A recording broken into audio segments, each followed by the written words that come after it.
They came for magic. They came for memories. They never imagined they would leave with a tragedy that shocked the world. In the early summer of 2016, the Parker family traveled to Florida for what they hoped would be a magical vacation, the kind that creates childhood memories meant to last a lifetime. Michael and Emily Parker, both in their early 30s, had saved for months to bring their 2 children to the world-famous resort many describe as the happiest place on earth. Their son, 3-year-old Landon, was especially thrilled. He had spent weeks watching videos of fireworks, character parades, and shimmering lakes surrounding the resort's hotels. The family arrived with the joyful exhaustion familiar to parents traveling with small children. Bags stuffed with sunscreen, snacks, swimsuits, and hopes of a perfect getaway. Nothing in their minds, or in the carefully designed environment around them, suggested danger. They checked into a lakeside resort known for its peaceful beachfront, palm-lined walkways, and serene view of the man-made lagoon. The Parkers could not have imagined that this calm, vacation destination would become the setting of their greatest tragedy. On the evening of their second day, the Parkers returned to their hotel after a long afternoon of park activities. The sun was beginning to set, painting delicate shades of pink and orange across the quiet lagoon. Many families gathered along the sandy shoreline to watch an outdoor movie, a popular perk offered by the resort. Landon, full of toddler energy, toddled toward the water's edge, fascinated by the gentle waves lapping against the sand. A small sign that read "No swimming" stood nearby, but like many families, the Parkers interpreted it as a reminder not to enter the water, not as a warning of potential wildlife lurking beneath the surface. The lagoon, with its calm appearance and scenic backdrop, looked harmless, almost inviting. Children dug in the sand while parents lounged on beach chairs, making conversation and snapping photos. As music played softly and the sky dimmed, there was no fear, no suspicion that danger could emerge from a place so carefully curated to feel safe.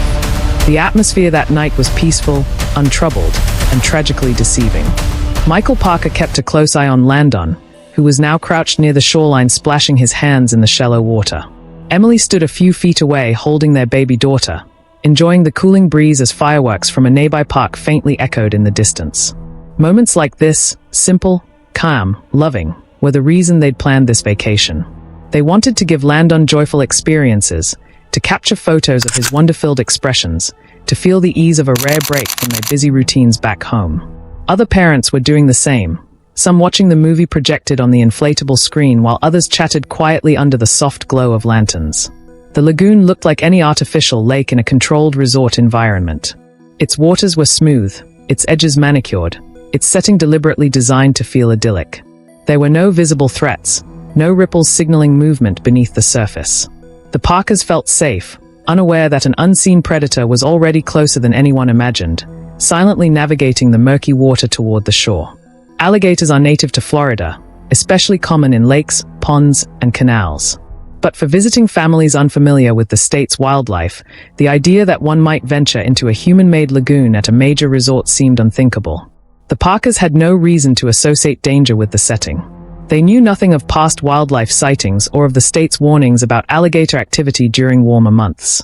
Like many visitors, they assumed that a resort of this scale maintained tight environmental control. But nature does not always respect human boundaries. As Landon splashed his hands in the water, an alligator beneath the surface detected the vibrations, small, harmless movements to a human, but to a predator, they echoed like opportunity. It lurked in silence, its body camouflaged in the dark water. In an instant that no one saw coming, nature's unpredictability collided with an environment built to appear perfectly safe. On that shoreline, the seeds of tragedy were already planted, hidden beneath the lagoon's peaceful exterior and the illusions of security that surrounded it. According to witness accounts later collected, everything happened in just seconds, so fast that the human mind struggles to process it. One moment, Landon was playing in the shallow water, giggling as the small waves tickled his feet. The next, the calm surface erupted as the alligator lunged forward, its jaws locking around the toddler with terrifying precision. Emily's scream pierced the night, followed instantly by Michael's desperate rush toward the water. Confusion broke across the beach as families realized something unimaginable was happening. The movie playing on the screen was forgotten. Chairs toppled, sand scattered, people gasped in disbelief. Michael threw himself into the lagoon, grabbing at his son's small body, fighting with a force fueled by raw, parental instinct. The alligator pulled hard, dragging Landon deeper. The struggle lasted only seconds, but to the Parkers, time shattered into horrible fragments. Michael felt the water thrashing around him before the creature disappeared into the dark, carrying his son beneath the surface. The silence afterward was suffocating, broken only by Emily's cries. The immediate aftermath was chaos mixed with disbelief. Resort staff sprinted toward the shoreline, trying to assess what had happened while calling security and emergency personnel. Parents hugged their children tightly, ushering them away from the water as confusion spread along the beach. Some witnesses stood frozen, struggling to comprehend what they had seen. Others tried to comfort the devastated mother, whose cries echoed across the resort grounds. Michael emerged from the lagoon soaked, shaking, and empty-armed. His body bore scratches from the desperate fight he had waged, but he hardly felt them. His mind was locked on one fact: his son was gone beneath the water. A security team quickly formed, instructing guests to clear the area while local authorities and wildlife officers were dispatched.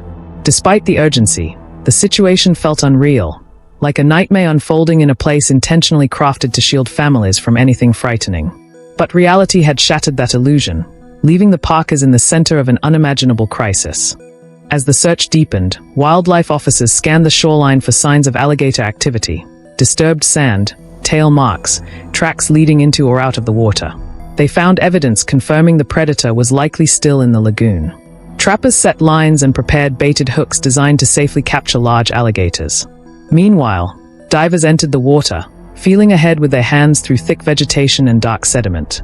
The lagoon's artificial design complicated the search. Uneven terrain, drop-offs, and murky water created hazardous conditions. On land, law enforcement coordinated every step, aware that time was critical. Michael repeatedly asked if he could help, if he could go back into the water, but officers gently held him back. He had already risked his life in a desperate attempt no parent should ever face. Emily sat nearby, clutching a blanket someone had given her, staring at the water as if willing it to return her son. Hope and dread waged silent war within her as the search carried on through the night. News of the incident spread quickly. Within an hour, reporters, camera crews, and news vans began gathering near the resort entrance, alerted by police communications and the resort's emergency response. But authorities kept the media at a distance, safeguarding the Parkers' privacy as best they could during the unfolding tragedy. Inside the resort, guests whispered in hallways, stunned that such an event could occur in a place many assumed to be completely safe. Staff members worked tirelessly to maintain order, escorting other families away from the lagoon and canceling all nighttime beach activities. Even though the resort had protocols, none were designed to address a catastrophe of this magnitude. And yet, in the midst of the shockwave, the Parkers sat quietly, holding onto one another, replaying the moment over and over: the splash, the scream, the desperate struggle. They prayed for a miracle, clinging to hope despite the grim silence settling over the lagoon as the search stretched deeper into the night. Hours passed with no sign of Landon. The reality of the situation grew heavier with each minute.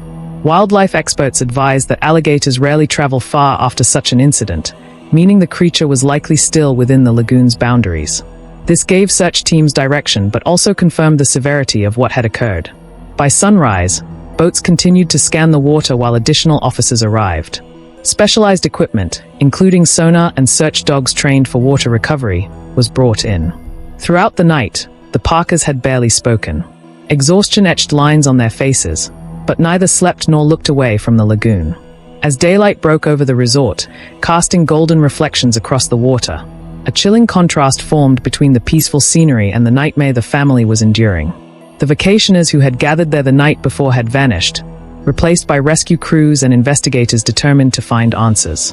The Parkers braced themselves for what the next hours might bring. As the morning progressed, search teams expanded their efforts, moving methodically through the lagoon and surrounding areas. Trappers successfully captured several alligators, each one carefully restrained and examined. Wildlife officers measured their size, checked stomach contents when necessary, and assessed whether any could have been involved. The presence of multiple alligators added complexity to an already agonizing search, raising new questions about how many had been living in the lagoon undetected. Michael and Emily were briefed after each capture, though the updates brought little comfort. They remained seated in a shaded area near the resort's conference center, surrounded by crisis counselors and deputies trained to support families undergoing unimaginable trauma. As the sun rose higher, Heat settled over the property, but the Parkers hardly noticed. Their world had narrowed to one hope, that somehow, their son might still be found. Every radio crackle from search teams made them look up, holding their breath for news, yet hour after hour passed without the outcome they prayed for.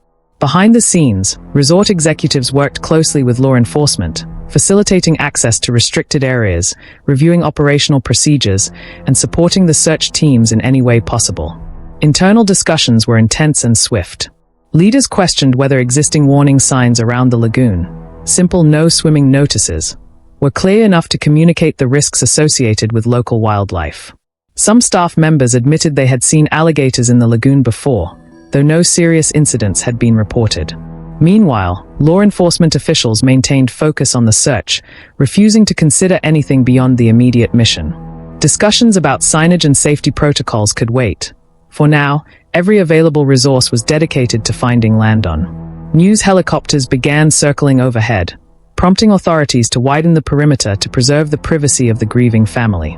The Parkers, shielded from the growing media attention, clung to each other as waves of exhaustion, fear, and disbelief washed over them. Their vacation had transformed into a nightmare that still felt impossible to comprehend. As divers continued their search, they encountered numerous challenges beneath the lagoon's surface. The water was murky, visibility nearly non-existent. Thick underwater vegetation made navigation slow and hazardous. The man-made contours of the lagoon, designed for aesthetic appeal rather than clarity or safety, included sudden drop-offs and areas where sediment clouded instantly upon disturbance. Despite these conditions, divers worked tirelessly, sweeping through underwater grids using touch and specialized equipment. Wildlife officers remained on alert, scanning for alligator movement and ensuring divers were protected.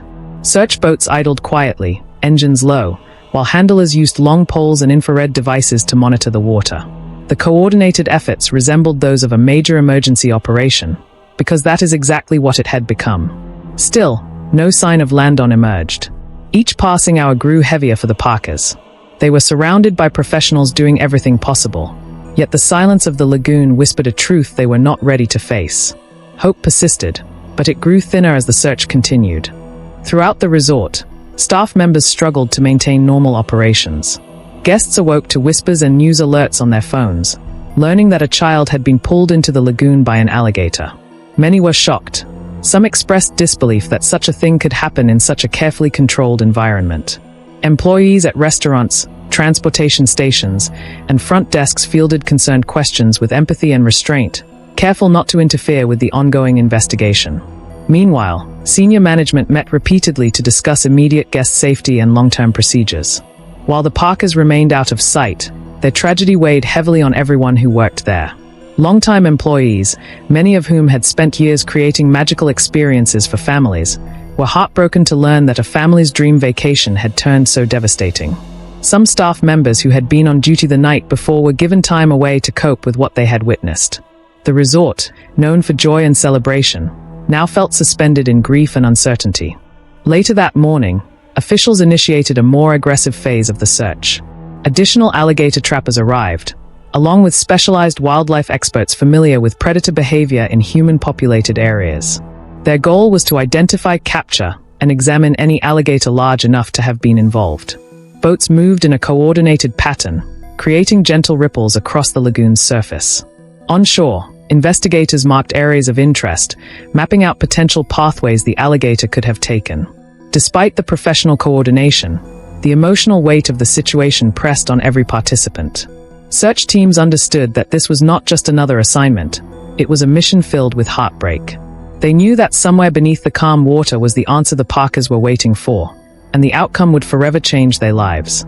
The reality of this responsibility drove each team member to work with unwavering determination, even as fatigue from hours of searching tugged at their focus. Every moment felt critical, every decision deliberate. In the early afternoon, the search expanded beyond the immediate area of the incident. Wildlife officials explored the interconnected waterways and drainage systems surrounding the lagoon, understanding that alligators often navigate through hidden channels.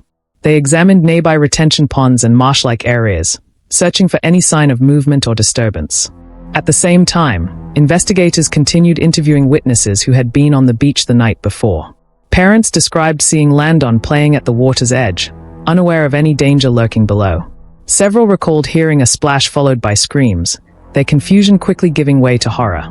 The accounts, though emotionally difficult to recount, helped authorities understand the exact sequence of events. Meanwhile, the Parkers sat quietly in a private room provided by the resort. Crisis counselors remained close, offering support, though words felt hollow in the face of such pain. Michael and Emily held onto each other, unable to escape the memory of the moment that had shattered their lives. As the afternoon progressed, the media presence outside the resort intensified. National outlets arrived, eager to cover the developing story. Reporters interviewed wildlife experts, legal analysts, and former park employees about alligator behavior and resort safety protocols. Analysts debated whether the resort should have provided clearer warnings or erected physical barriers. Wildlife experts explained that Florida's warm climate and abundant wetlands make alligator sightings common, even in areas designed for recreation. They emphasized that no swimming signs may not fully communicate the risk to visitors unfamiliar with local wildlife. Despite the public discussions unfolding on television screens across the country, authorities maintained strict privacy protections for the Parkers. Inside the resort, staff members did everything possible to shield the grieving family from the media storm brewing just beyond the gates. While the world dissected the tragedy, the Parkers remained focused on one hope: that their son would be found and brought back to them, even if no miracle remained possible. Shortly before sunset on the second day, search teams captured another large alligator believed to have been in the immediate vicinity of the attack. The animal was restrained and examined thoroughly. Wildlife officers conducted a detailed assessment, searching for evidence that might confirm it was involved in the incident. Around this time, divers working deeper within the lagoon encountered dense vegetation and difficult terrain. A decision was made to use sonar-equipped boats to scan the underwater landscape more precisely. The technology allowed searchers to identify shapes and disturbances not visible by sight alone. Every discovery, every branch, stone, or submerged object was inspected carefully. As the hours stretched on, the emotional toll became apparent among search crews. Rescuers, many of whom were parents themselves, carried the weight of the mission heavily. They worked methodically, driven by compassion, professionalism, and an unspoken understanding of the importance of bringing closure to the grieving family. As daylight faded, authorities prepared to continue the search overnight. Lights were mounted around the lagoon, illuminating the water in a pale glow. Boats equipped with spotlights swept slowly back and forth, making steady passes across mapped sectors. Trappers remained vigilant, aware that alligators are often more active at night. Additional divers were rotated into shifts to maintain constant coverage. The Parkers, physically drained and emotionally devastated, were encouraged to rest in a private suite offered by the resort. Though grateful for the gesture, neither could sleep. Michael paced the room, replaying the split second when he lunged toward the water. Emily sat on the edge of the bed, tears silent and unceasing. The world outside continued to move in rhythm with the search operation, yet time inside their room felt suspended. Their minds clung to memories of their son's laughter, the way he clapped at fireworks, the excitement in his eyes earlier that very day. The contrast made their grief almost unbearable. The second night's search was slow and painstaking. Rescuers faced fatigue, emotional strain, and the physical challenges of navigating a dark lagoon with limited visibility. Still, every person involved remained committed, aware that the family was depending on them. As the night deepened, the resort grew unusually quiet.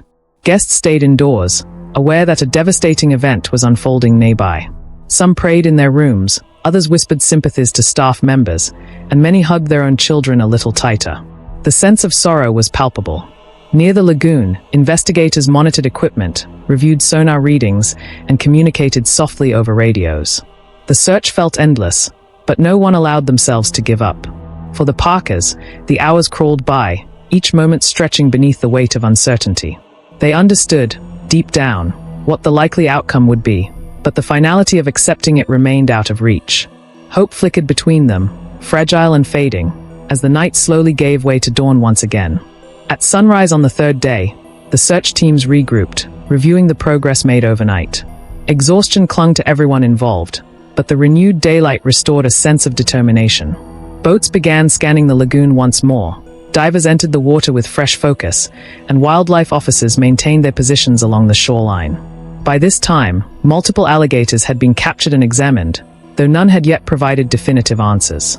Authorities emphasized that the search would continue until the boy was found, no matter how long it took. The Parkers, though emotionally shattered, summoned the strength to return to the search area.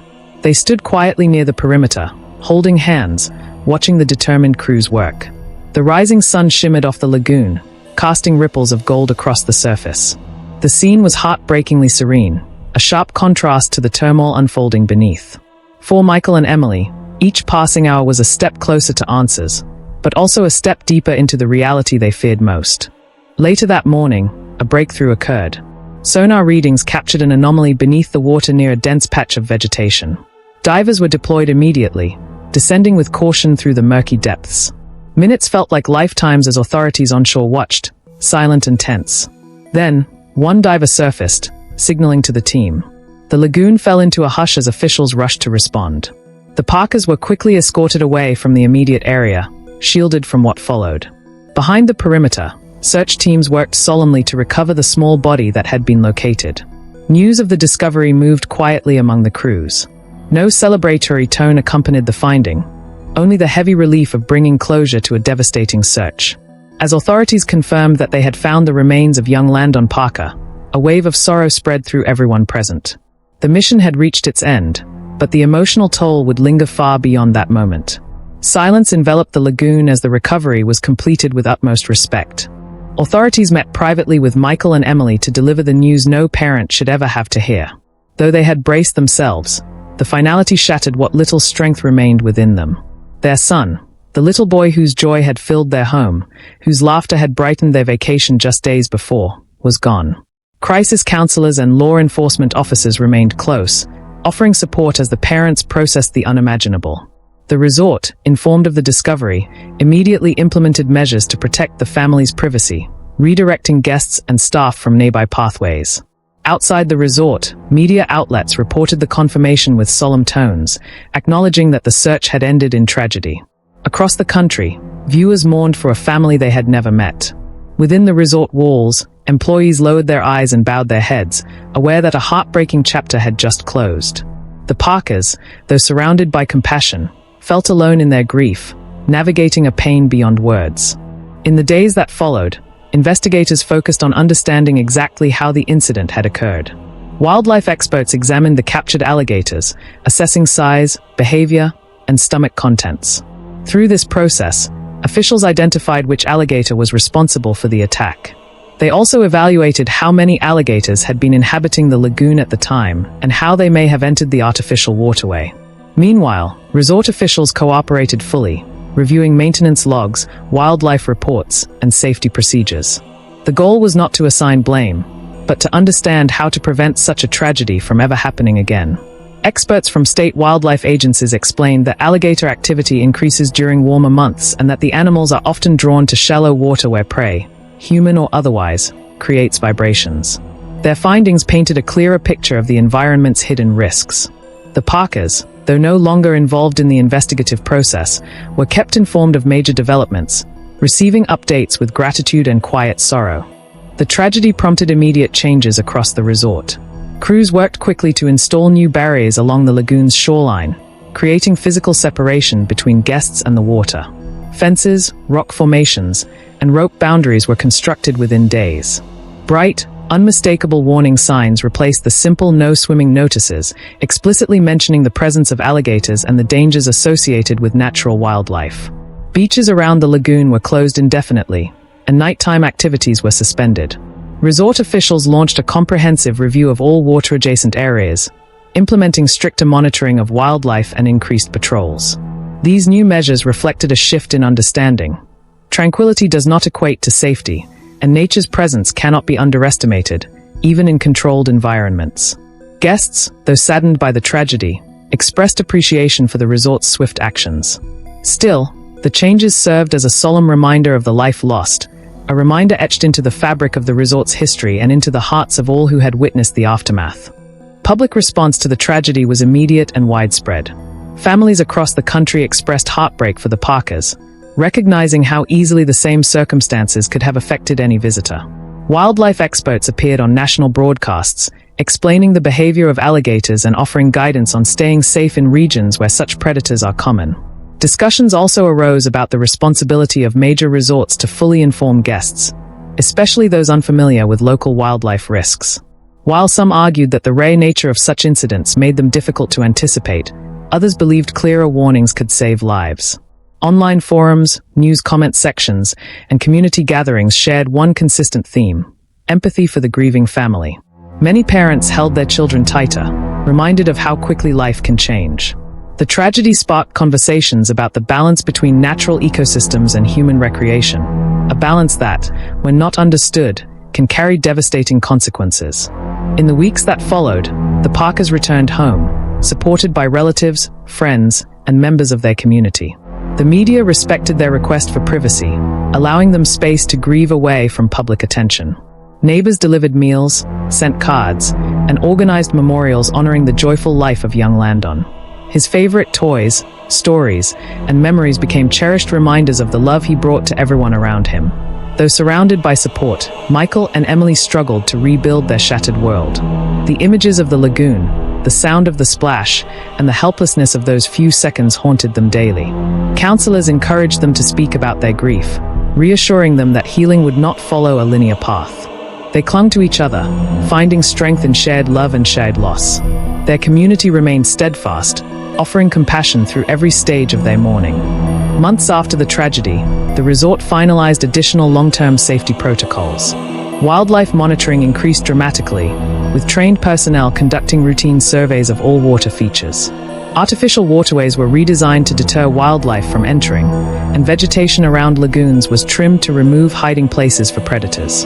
Educational materials were distributed to guests, explaining local wildlife behavior and clarifying the risks associated with natural habitats.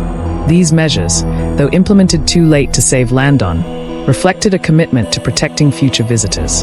The resort also contributed to wildlife conservation efforts, partnering with state agencies to promote safer coexistence between humans and native species. The tragedy had become a catalyst for change, a painful reminder that even the most carefully curated environments cannot fully separate themselves from nature's unpredictable power. The new policies aimed to ensure that no other family would endure the heartbreak the Parkers had suffered. Despite the passage of time, the impact of the tragedy remained significant. The story inspired nationwide awareness about wildlife safety, particularly in areas where human recreation intersects with natural habitats. Educational campaigns emphasized recognizing warning signs, understanding local ecosystems, and respecting the presence of predators.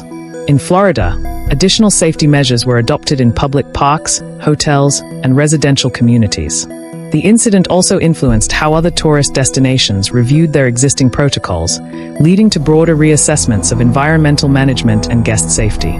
Though the loss of one child cannot be measured against policy changes, the improvements helped protect countless families who visited similar environments in the years that followed.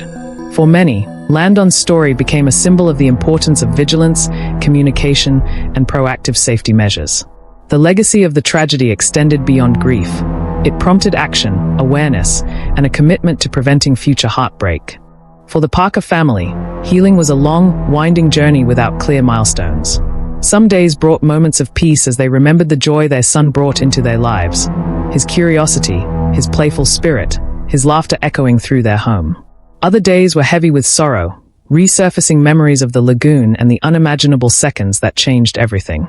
Yet, through the support of one another, their community, and compassionate strangers around the world, they learned to carry their grief with resilience. They chose to honor Landon's memory by embracing the values he embodied: innocence, wonder, and love. The tragedy that unfolded at the lagoon became a permanent chapter of their lives, but it did not define their son. His story, though marked by heartbreak, also inspired change, awareness, and deeper understanding of the delicate balance between human environments and the natural world. As time moved forward, the Parkers held on to hope that their son's memory would continue to shine, guiding others towards safety, compassion, and awareness. For the Parker family, healing was a long, winding journey without clear milestones. Some days brought moments of peace as they remembered the joy their son brought into their lives, his curiosity, his playful spirit, his laughter echoing through their home. Other days were heavy with sorrow, resurfacing memories of the lagoon and the unimaginable seconds that changed everything. Yet, through the support of one another, their community, and compassionate strangers around the world, they learned to carry their grief with resilience. They chose to honor Landon's memory by embracing the values he embodied: innocence, wonder, and love. The tragedy that unfolded at the lagoon became a permanent chapter of their lives, but it did not define their son. His story, though marked by heartbreak, also inspired change, awareness, and deeper understanding of the delicate balance between human environments and the natural world. As time moved forward, the Parkers held on to hope that their son's memory would continue to shine, guiding others towards safety, compassion, and awareness.